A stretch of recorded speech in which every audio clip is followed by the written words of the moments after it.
Tegur Baim Wong soal Citayam Fashion Week, Ridwan Kamil dikecam haters, Gubernur Jawa Barat membalas santai. Diketahui, Baim Wong mendaftarkan merek Citayam Fashion Week ke Hak Kekayaan Intelektual, HAKI melalui perusahaannya. Mengetahui hal itu, Ridwan Kamil sempat menegur Baim. Suami Atalia Praratya meminta Baim Wong mencabut pendaftaran merek Citayam Fashion Week. Namun kini, ada seorang warganet menyerang balik kritik Ridwan Kamil. Bagaimana balasan dari Ridwan Kamil? Ramai yang mendukung tetapi ada seorang pengguna diduga penggemar Baim Wong mencibir Ridwan Kamil soal permintaannya mencabut pendaftaran merek Citayam Fashion Week. Alih-alih tersinggung, Ridwan Kamil menanggapi tulisan diduga dari pendukung Baim Wong yang bernada kecaman soal permintaan mencabut pendaftaran merek Citayam Fashion Week itu dengan santai. Selain itu, pendapat sang pengguna itu disematkan, pinet, oleh Ridwan Kamil di kolom komentar. Si pengguna bernama @narineka94 membalas unggahan akun Instagram Ridwan Kamil @ridwankamil yang menasihati Baim Wong dan Paula Verhoeven secara terbuka.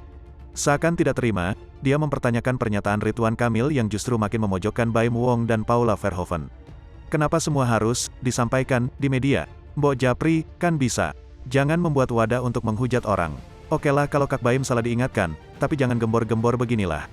Orang berpendidikan, kan, ucap pengguna @narineka94 dikutip Senin, tanggal 25 Juli tahun 2022, malam. Ridwan Kamil membalas komentar itu dengan bijak. Dia beralasan menasihati Baim Wong di depan publik karena perbuatan sang artis juga di tengah halayak ramai. Tindakannya di ranah publik. Nasihat saya juga sopan, dibaca publik agar jadi pelajaran untuk yang lainnya, yang mungkin akan melakukan di masa depan, balas Ridwan Kamil. Tak ayal, kolom komentar penuh dengan tanggapan warganet lain yang mengejek balik ucapan si pengguna. Sedangkan tangkapan layar pendapat warganet ini beserta balasan kalem Ridwan Kamil beredar luas di Twitter, sejak Senin petang. Seorang pengguna Twitter menyebut kelakuan penggemar Baim Paula, nama kanal YouTube Baim Wong dan Paula Verhoeven menyeramkan. Dia menyoroti perkataan Instagram orang berpendidikan, kan, oleh sang pengguna terhadap Ridwan Kamil. Bahkan makin mengejek si pengguna yang dianggap terlalu memuja Baim Wong.